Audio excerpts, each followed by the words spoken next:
Good morning, అస్సలం అయికం. Iran, Israel, America యుద్ధంలో భాగంగా నిన్న డైరెక్ట్ పాయింట్కి వచ్చేద్దాం.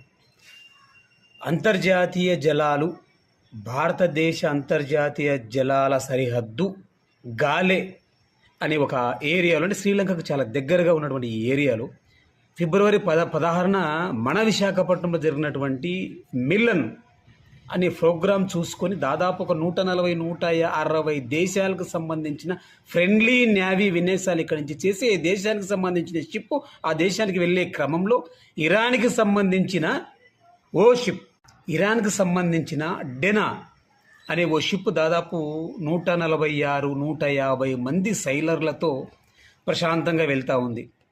విశాఖపట్నంలో తిరిగారంట. వాళ్ళు విశాఖపట్నం వాసులతో సెల్ఫీలు తీసుకున్నారంట, ఋషికొండను చూశారంట, ఇక్కడ ఉన్న దేవాలయాలను కూడా దర్శించుకున్నారంట. ఇరాన్ సైలర్స్ అందరూ ప్రశాంతంగా వెళ్తూ ఉన్నారు. ఇండియా అంతర్జాతీయ సరిహద్దులతో శ్రీలంక నుంచి వాళ్ళు ఇరాన్కి వెళ్ళిపోతూ ఉంటారు.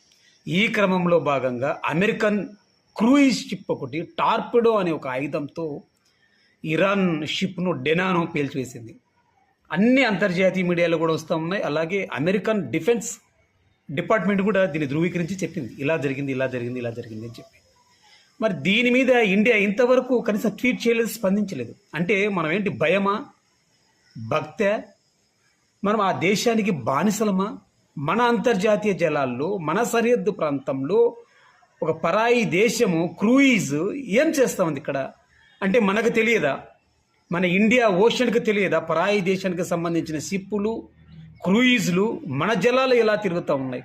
మన జలాలు తిరగడమే కాకుండా మన ఇండియాకు వచ్చి మన విశాఖపట్నంలో ఇండియన్ ఫ్లీట్లో మిలన్లో ఒక ప్రోగ్రాంలో పాల్గొని వెళ్తున్న ఇరాన్ దేశపు షిప్ను మన జలాల్లోనే కూల్చివేయడం, పేల్చివేయడం, దాదాపు ఒక 83-85 మంది శవాలు, డెడ్ బాడీలు కూడా తీయడం జరిగింది. ఒక 60-63 మంది బాడీలు కూడా కనిపించడం లేదు. కొంతమంది గాయపడిన వాళ్ళని శ్రీలంక వాళ్ళు కాపాడారు, శ్రీలంక నేవీ వాళ్ళు కాపాడినట్టు తెలుస్తూ ఉంది.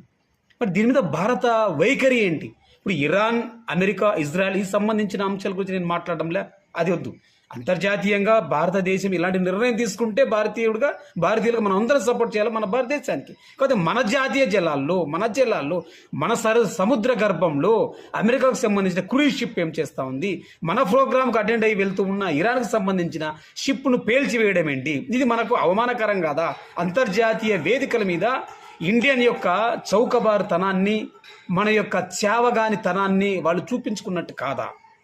దీనికి సరైన బదులు ఇవ్వకపోతే మనం అంతర్జాతీయ వేదికల మీద భారతదేశం చిన్న చూపు చూస్తుందేమో.